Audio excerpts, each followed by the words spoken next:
క్రీస్తునందున ప్రియులారా, ప్రభువైన యేసుక్రీస్తునామమున మీకు అందరికీ ప్రేమవందనములు, శుభములు. ఎలా ఉన్నారు ప్రియులారా? బాగున్నారా? మీరందరూ బాగున్నారని తలచుచు, బాగుండాలని కోరుకొనుచు మీ అందరి నిమిత్తమై ప్రార్థనలు చేస్తున్నామని తెలియచేయడానికి సంతోషిస్తున్నాం ప్రియులారా.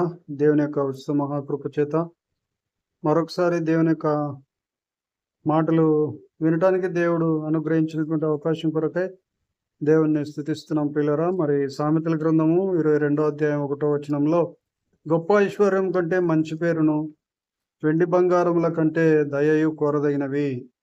క్రీస్తునందున ప్రియులారా, మరి అనేక సందర్భాల్లో మానవులైనటువంటి వారు ఉదయకాలం లేచినది మొదలుకొని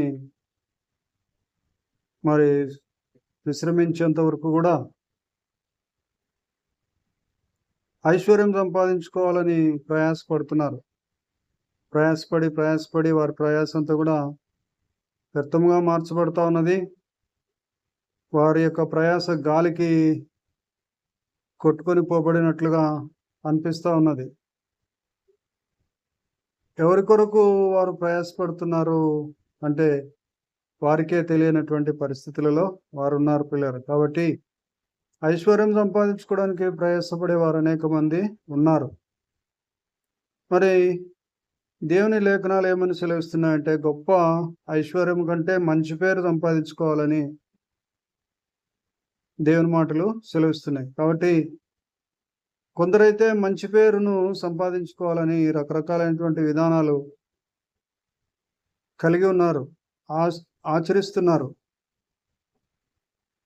కానీ వాటి ద్వారా, మానవ కల్పితమైనటువంటి పద్ధతుల ద్వారా మంచి పేరు ఎవరు కూడా సాధించలేరు పిల్లలు. కాబట్టి దేవుని యొక్క మార్గంలోనికి వచ్చినట్లయితే దేవుడు నిన్ను నన్ను విడిచిపెట్టకుండా, మర్చిపోకుండా ఉన్నత స్థితికి లేవనెత్తే దేవుడుగా ఉన్నాడు. పెంటకుప్పల మీద నుంచి దీనులను లేవనెత్తే దేవుడు మన దేవుడు. కాబట్టి మనము లేఖనాలను ఆధారం చేసుకుని, లేఖనాల వెలుగులో దేవుని యొక్క కృపలో మనము బలపరచబడుతూ ముందుకు సాగాలి. లేఖనాలు చదవాలి, లేఖనాల సారాన్ని మన యొక్క హృదయంలోనికి తీసుకోవాలి, వాటి ప్రకారంగా నడుచుకుని జీవించడానికి ప్రయత్నం చేస్తూనే ఉండాలి. నాకు సాయం చేయ ప్రభు, నీ యొక్క వాక్య లేఖనాల వెలుగులో నన్ను నేను పరీక్షించుకుంటున్నా, నాలో ఏదైనా తప్పులు ఉన్నట్లయితే నన్ను క్షమించమని అడిగి సరి చేసుకుంటూ ఉన్నట్లయితే దేవుడు లేవనెత్తే దేవుడుగా ఉన్నాడు.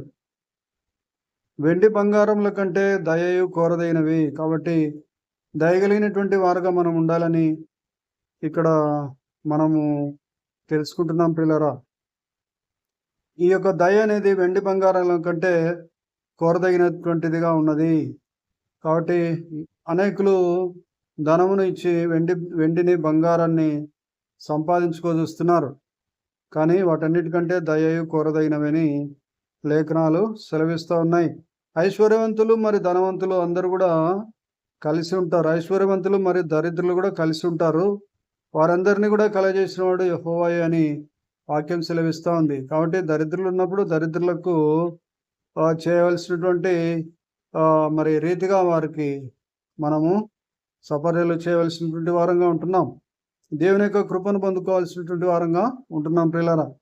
ఐశ్వర్యవంతులు దరిద్రులు కలిసి ఉందురు అని చెప్పేసి వాక్యము సెలవిస్తూ ఉంది. కాబట్టి వారిని వీరితో వేరు చేయలేం. కాబట్టి మరి దేవుని యొక్క కృపలో అందరూ కూడా కలిసి ఉంటారు.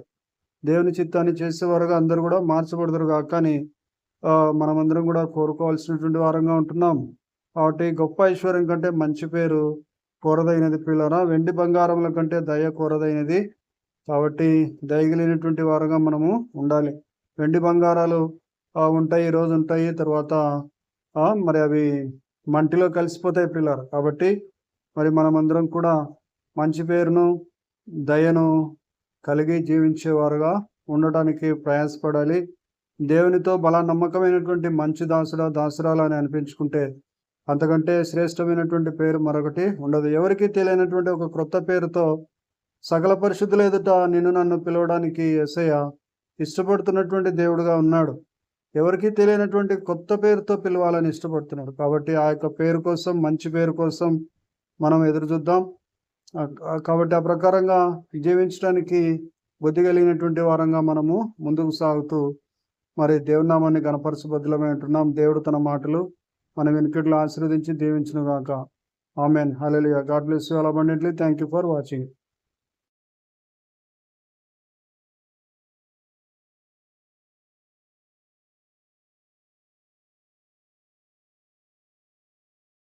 तो यहाँ पे कोर्सिंग मैंने किया, आप जो कि देखें यहाँ पे कर चुके एक करके करूँगा एक करवटते हैं, ये देखने की है जो 3 में दी जाती है यहाँ पे 4 चुका है और यहाँ पे